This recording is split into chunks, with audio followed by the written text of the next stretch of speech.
سب سے پہلی جو بات ہے وہ یہ ہے کہ ہمارے اس زمانے میں ہمارا معاصر کامیابی کا تصور کیا ہے؟ جس دور میں ہم زندہ ہیں اس دور میں کامیابی کس چیز کو سمجھا جاتا ہے؟ ایک یہ ہے، اور دوسرا یہ ہے کہ صحیح اسلامی کامیابی کا صحیح اسلامی تصور کیا ہے؟ تو جو ہمارے زمانے کا یعنی معاصر اور کنٹمپریری کامیابی کا تصور ہے وہ یہ ہے کہ اگر کوئی انسان زیادہ سے زیادہ دولت اکٹھی کر لے اور عزت اور شہرت پا لے، زندگی کی سہولیات زیادہ سے زیادہ جمع کر لے اور معاشرے میں اس کو کوئی بڑا سٹیٹس اور مقام اور پوزیشن حاصل ہو جائے تو اس کو کامیابی کہا جاتا ہے۔ یعنی جو ایپیکیورس نے تصور دیا تھا کہ ایٹ ڈرنک اینڈ بی میری، یہ ہمارا کامیابی کا تصور ہے کہ کھانا پینا، عیش و عشرت کرنا، دولت اور عزت اور شہرت پا لینا، یہ کامیابی ہے۔ اس کے مقابلے میں جو صحیح اسلامی تصور ہے وہ یہ ہے، قرآن پاک میں 3 جگہوں پر ایک آیت آئی ہے، اس میں ہے کہ کل نفس ذائقۃ الموت، کہ ہر شخص کو موت کا ذائقہ چکھنا ہے، فمن زحزح عن النار وادخل الجنۃ فقد فاز، کہ جو کوئی آگ سے دور رکھا گیا اور جنت میں داخل ہو گیا وہ کامیاب ہو جائے گا۔ تو اس سے پتہ چلا کہ اللہ تعالیٰ نے قرآن پاک میں کامیاب زندگی کا یہ مطلب بتایا ہے کہ آگ سے بچنا اور جنت میں جانا۔ تو اصل میں انسانی زندگی کا جو حقیقی مشن ہے وہ یہ ہے کہ جس جنت سے ہمارے باپ حضرت آدم علیہ السلام کو نکالا گیا تھا اس جنت میں واپس جانا اور آگ سے بچنا۔ شیطان کی زندگی کا مشن یہ ہے کہ اس کی سازش کی وجہ سے حضرت آدم علیہ السلام جنت سے نکلے تھے، تو شیطان کی زندگی کا مشن یہ ہے کہ اس جنت میں اولاد آدم کو واپس نہ جانے دینا۔ تو کامیاب زندگی کا صحیح تصور یہ ہے کہ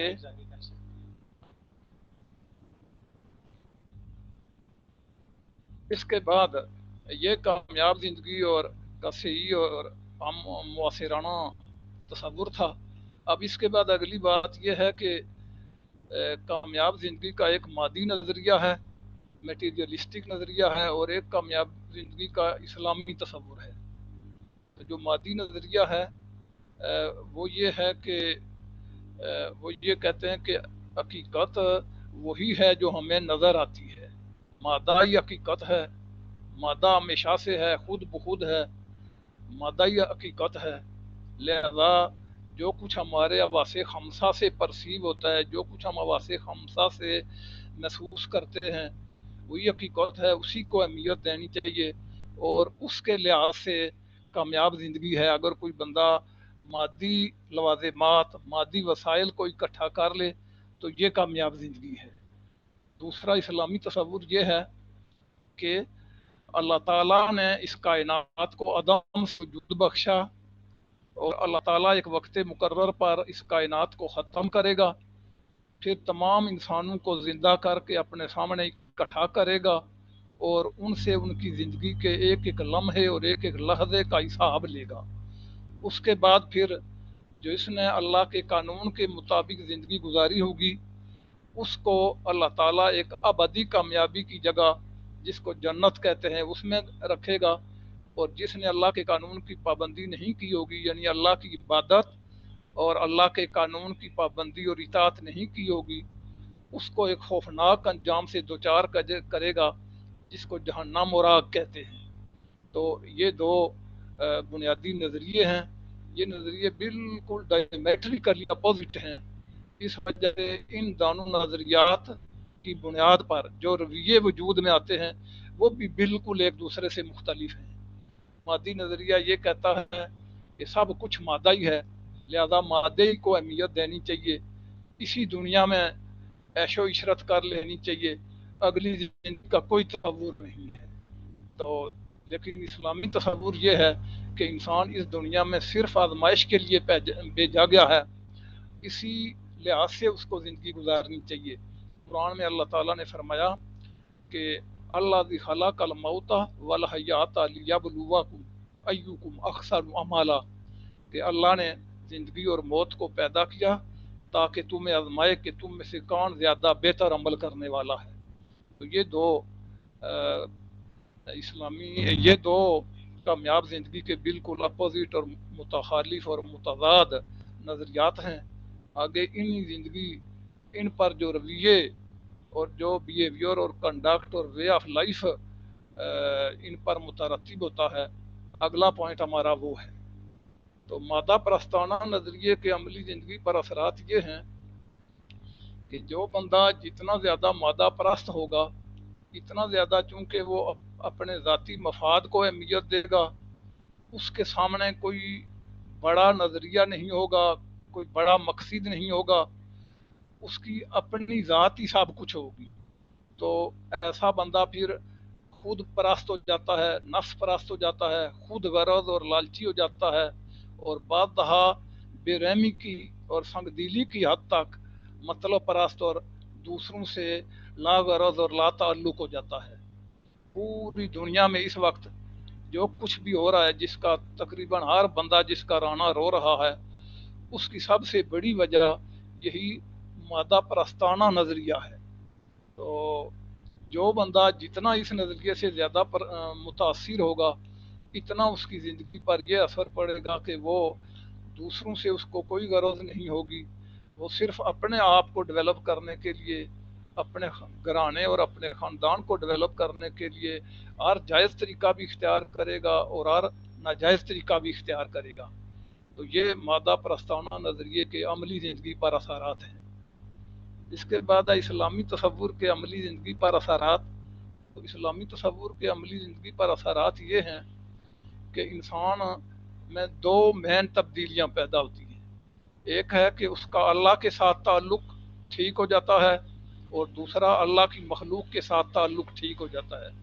پورے قرآن پاک میں ہر جگہ اللہ تعالیٰ نے ان دو چیزوں کو بار بار ان دو چیزوں کا حکم دیا ہے، اور ہر جگہ سب سے پہلے اپنے حق یعنی عبادت کا ذکر کیا ہے، کیونکہ اللہ کا حق سب سے بڑا اور سب سے پہلا حق ہے۔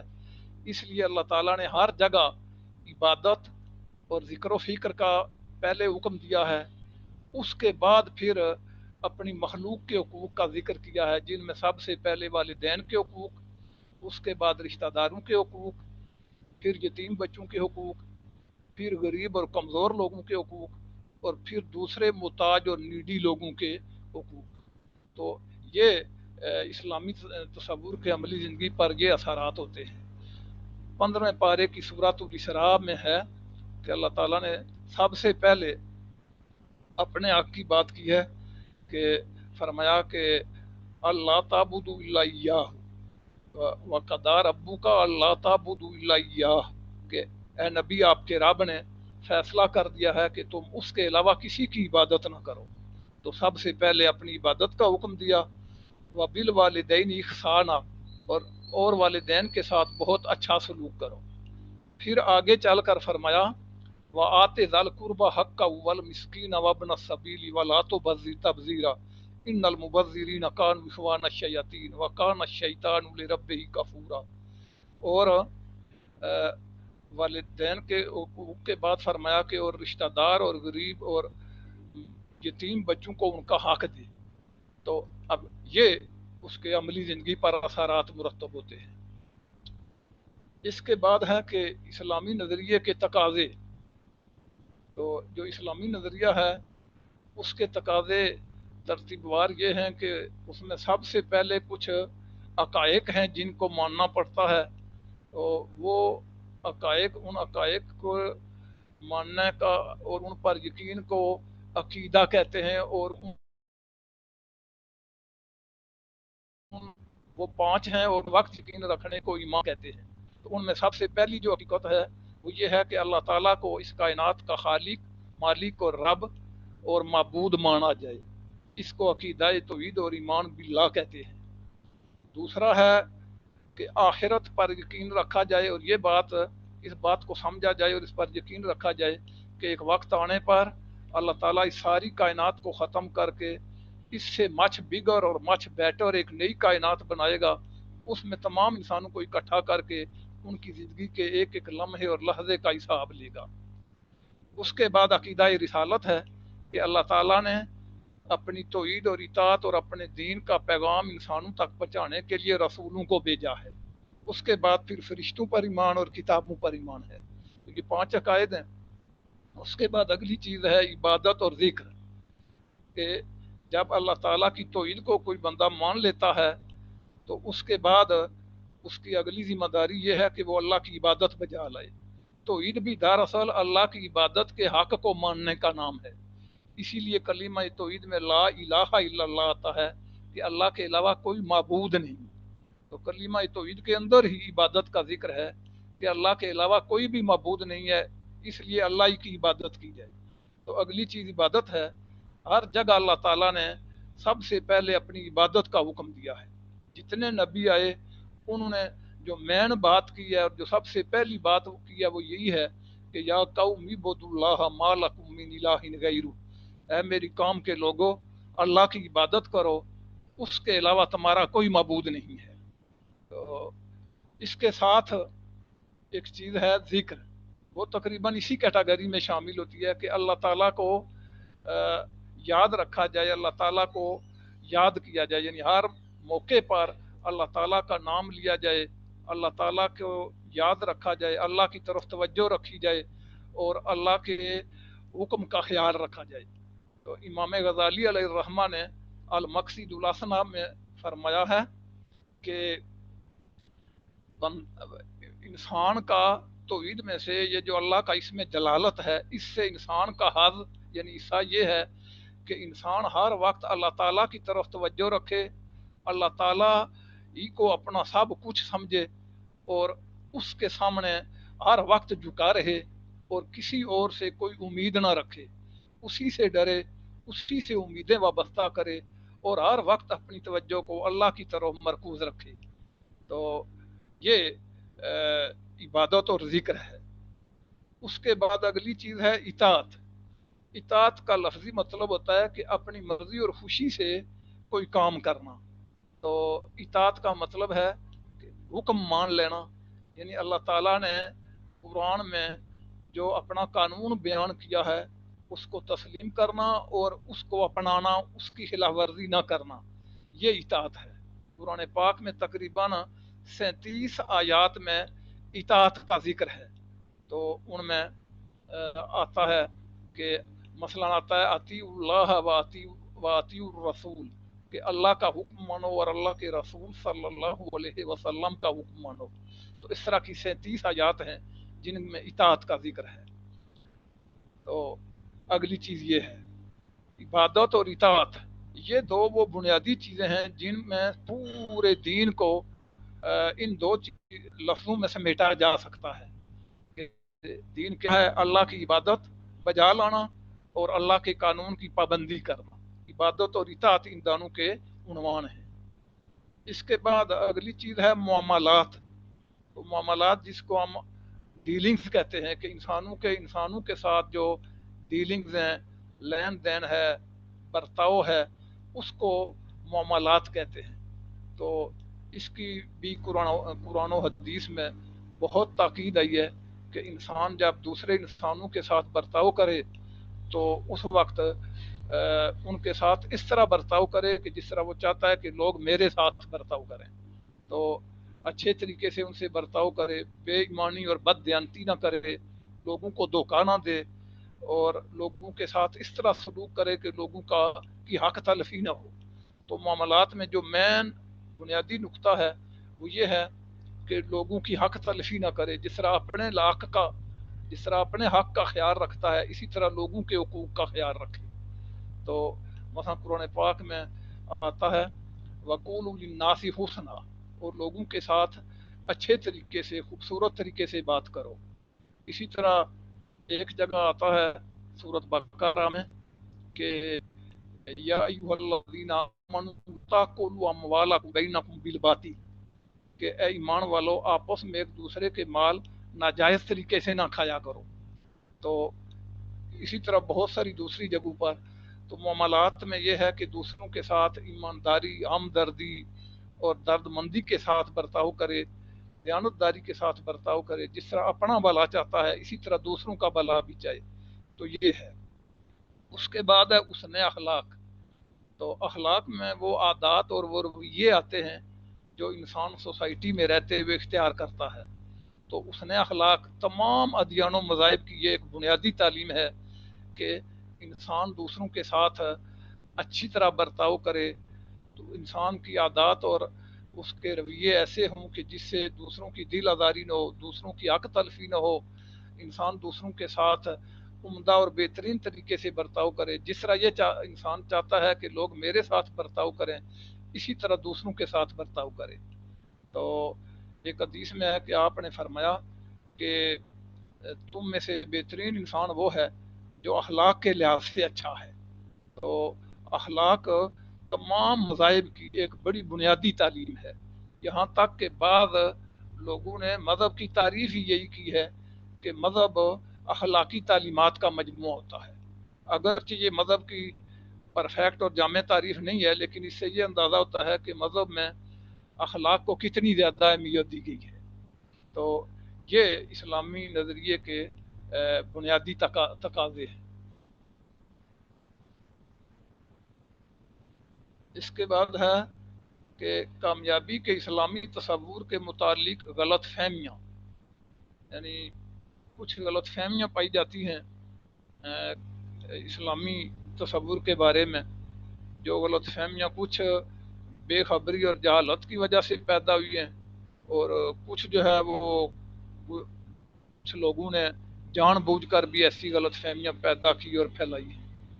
تو اس میں سے ایک ہے کہ کیا اسلام صرف آخرت کی کامیابی پر زور دیتا ہے؟ تو اس کا جواب ہے کہ ایسی بات بالکل نہیں ہے. قرآن پاک میں صاف صاف اللہ تعالیٰ نے فرمایا، ہمیں دعا کرنے کا سلیقہ سکھایا ہے کہ ربنا آتینا فی الدنیا حسنۃ وفی الآخرۃ حسنۃ وقنا عذاب النار. اے ہمارے رب، ہمیں دنیا میں بھی بھلائی نصیب فرما اور آخرت میں بھی بھلائی نصیب فرما اور ہمیں آگ کے عذاب سے بچا.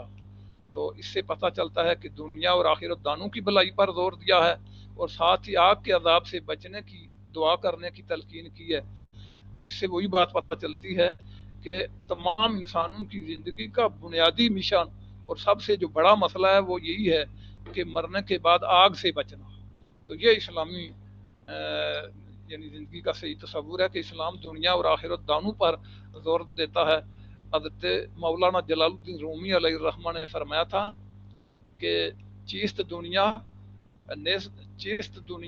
از خدا غافل بودن، نیست دنیا نکرہ و زمین و زن. کہ دنیا کیا ہے؟ خدا سے غافل آنے کا نام ہے. یعنی اگر کوئی خدا سے غافل ہو جائے تو غفلت میں دنیا زندگی گزارنا یہی دنیا پرستی ہے. دنیا جو ہے وہ بیوی بچوں یعنی متعاقل آنا، اجال دار آنا، بیوی بچے رکھنا اور دولت کمانا یا دنیاوی ضرورتیں پوری کرنا، یہ چیز دنیا نہیں ہے. یعنی مذموم سینس میں دنیا، کنڈیم سینس میں دنیا یہ ہے کہ انسان خدا سے غافل ہو کر زندگی گزارے. تو یہ صحیح اسلامی تصور ہے. اگلا ہے کہ کیا اسلام میں دنیاوی ترقی منع ہے؟ تو اسی سے یہ بات بھی سمجھ آ جانی چاہیے کہ اسلام میں دنیاوی ترقی منع نہیں ہے، بلکہ دنیاوی ترقی کو اگر وہ خدا کے قانون سے ہٹ کر جائز اور ناجائز ہر طریقے سے حاصل نہ کی جائے اور اللہ تعالیٰ سے غافل ہو کر نہ رہا جائے تو اس کو مستحسن اور اچھا قرار دیا گیا ہے. بلکہ ذرا گہری نظر سے دیکھیں تو قرآن میں اس کی ترغیب بلکہ اس کا حکم بھی ہے. مثلا ایک جگہ ہے وَأَعِدُّوا لَهُم مَّا اسْتَطَعْتُم مِّن قُوَّةٍ، اور اپنے دشمنوں کے لیے اتنی قوت اکٹھی کرو، اتنی قوت تیار کرو جتنی تمہارے بس میں ہے. تو اس طرح کی اور آیات بھی ہیں جن سے پتہ چلتا ہے کہ اسلام میں دنیاوی ترقی جو ہے اس سے منع نہیں کیا گیا بلکہ اس کی تلقین اور اس کی ترغیب دی گئی ہے. تو ظاہر ہے کہ دین فطرت میں ایسا ہو نہیں سکتا کہ جس دنیا میں انسان رہتے ہیں اس دنیا کو اگنور کرنے کا حکم دیا گیا ہو. بس جو صحیح طریقہ ہے وہ یہ ہے کہ دنیا میں ضرورت کی حد تک دنیا پر بھی توجہ دے، لیکن اپنی اصل توجہ جو ہے وہ اللہ تعالیٰ کی عبادت اور آخرت کی طرف رکھے۔ تو یہ ہے۔ اس کے بعد اگلا ہے کہ کیا اسلام میں مالدار ہونا برا فعل ہے؟ تو اس کا جواب یہ ہے کہ اسلام میں مالدار ہونا برا فعل نہیں ہے، کیونکہ جب اسلام دنیا اور آخرت دونوں میں بیلنس رکھتا ہے اور اسلام دین فطرت ہے، اس میں حقیقت پسندی ہے، تو ظاہر ہے پھر اسلام میں مالدار ہونا برا فعل نہیں ہو سکتا۔ اس کی ایک سب سے بڑی جو شہادت ہے وہ یہ ہے کہ صحابہ میں بہت سارے صحابہ رضی اللہ عنہم ایسے تھے جو بڑے نمایاں طور پر بہت مالدار تھے، جن میں حضرت عثمان غنی رضی اللہ عنہ ہیں، حضرت عبد الرحمن بن عوف ہیں، حضرت خدیجہ الکبریٰ رضی اللہ تعالی عنہا ہیں، اور کچھ اور صحابہ بھی ہیں۔ اور یہ جو صحابہ ہیں انہوں نے دین کی خدمت کے لیے بھی اپنا مال خرچ کیا اور دین کی خدمت میں بڑے نمایاں رہے ہیں۔ تو مالدار ہونا برا فعل نہیں ہے۔ ہاں اگر کوئی بندہ دولت جمع کرنے کو اپنی زندگی کا مشن بنا لے اور دولت کو جائز اور ناجائز طریقے سے کمائے اور دولت کو ضرورت کے مواقع پر قومی اور ملی مفاد کے لیے خرچ نہ کرے، تو ایسا مالدار جو ہے وہ ظاہر ہے کہ سخت گناہگار اور مجرم ہے، بلکہ ایسے مالداروں سے سوسائٹی کو نقصان پہنچتا ہے اور آخرت میں ایسے مالدار جو ہیں وہ مجرم بن کر اٹھیں گے۔ لیکن اگر کوئی مالدار ایسا ہے جو ایک تو یہ ہے کہ پیسہ جائز طریقے سے کمائے، پھر اس کا حق ادا کرے، جس طرح اللہ تعالیٰ نے فرمایا کہ وَآتِ ذَا الْقُرْبَى حَقَّهُ وَالْمِسْكِينَ وَابْنَ السَّبِيلِ، کہ رشتہ دار کو اس کا حق دے اور ہر غریب کو اس کا حق دے، یعنی غرباء کو اس کا حق دے اور یتیم بچوں کو اس کا حق دے۔ ساتھ ہی فرمایا وَلَا تُبَذِّرْ تَبْذِيرًا، اور فضول خرچی نہ کیا کر، اور عیاشی میں اللہ تلل مال نہ اڑایا کرو، ان المبذرین کانوا اخوان الشیاطین، فضول خرچی کرنے والے شیطان کے بھائی ہیں۔ تو دولت خرچ کرنے کی تاکید کی اور ساتھ ہی اس چیز سے منع کیا جس کی وجہ سے بندہ دولت خرچ نہیں کر سکتا، انفاق نہیں کر سکتا، اور وہ چیز فضول خرچی ہے۔ ظاہر ہے اگر کوئی بندہ فضول خرچی کرے گا، عیاشی کرے گا، تو اس صورت میں پھر اس کی عیاشیوں کے لیے ہی اس کا پیسہ پورا نہیں ہوگا، تو وہ رائے حق میں خرچ نہیں کر سکتا۔ اس لیے ایک طرف انفاق کا حکم دیا ہے اور ساتھ ہی اسراف اور تبذیر سے منع فرمایا ہے۔ تو اس سے یہ بھی پتہ چلتا ہے کہ ایک تو انفاق کا حکم دیا ہے اور دوسرا یہ ہے کہ یہ حکم ظاہر ہے مالدار لوگوں کے لیے ہے جو اس پوزیشن میں ہوں گے کہ وہ خرچ کر سکتے ہیں۔ تو اس سے اگر دیکھا جائے تو اشارتاً مالدار آنے کا بھی جواز ثابت ہوتا ہے۔ تو اس لیے اسلام میں مالدار آنا برا فعل بالکل نہیں ہے۔ بس یہ ہے کہ اگر کوئی اس کا حق ادا نہ کرے، جس طرح کہ آج کل ہماری سوسائٹی کے زیادہ تر جو مالدار طبقہ ہے اس کی حالت ہے کہ وہ ایک تو پیسہ کماتے ہی ناجائز طریقے سے ہیں، دوسرا یہ ہے کہ جس طرح وہ کہتے ہیں کہ مال حرام بود بجائے حرام رفت، کہ حرام کا مال ہوتا ہے تو حرام ہی چلا جاتا ہے، تو اس کو ناجائز کاموں پر صرف کرتے ہیں، عیش و عشرت پر صرف کرتے ہیں اور رائے حق میں بالکل خرچ نہیں کرتے۔ وہ اپنی زندگی کا مشن عیش و عشرت کرنا، لوگوں پر ظلم کرنا، اپنی دولت کی دھاک بٹھانا اور اپنی آنے والی نسلوں کو مضبوط کرنا، یہ ان کی زندگی کا مشن بن جاتا ہے۔ تو یہ ایک ایسا مشن ہے کہ اس کے ذریعے سے وہ اپنے آپ کو بھی ہمیشہ کے لیے تباہ کر دیتے ہیں اور اپنی آنے والی نسلوں کو بھی تباہ کر دیتے ہیں۔ تو اسلام میں ایسے مالدار جو ہیں وہ ان کی ظاہرہ بالکل کوئی گنجائش نہیں ہے، لیکن اگر کوئی مالدار ایسا ہو کہ وہ جائز طریقے سے پیسہ کمائے اور اس کا حق ادا کرے تو یہ ایک اچھی اور مستحسن بات ہے۔ اس کے بعد ہے کہ مسلمان بحیثیت فرد اور کام کامیاب کیوں نہیں ہے؟ یہ بڑا اہم پوائنٹ ہے۔ تو بحیثیت فرد اور کام مسلمان کامیاب کیوں نہیں ہیں؟ اس کی وجہ یہ ہے کہ کامیابی کے لیے جو اصول بتائے گئے ہیں مسلمانوں نے ان اصولوں کو چھوڑ دیا ہے۔ اللہ تعالیٰ کے اصول ایسے بے لاگ ہیں کہ ان اصولوں کو اگر کوئی مسلمان اپنائے تو اس کو بھی فائدہ ہوگا اور اگر کوئی غیر مسلم اپنائے تو اس کو بھی فائدہ ہوگا۔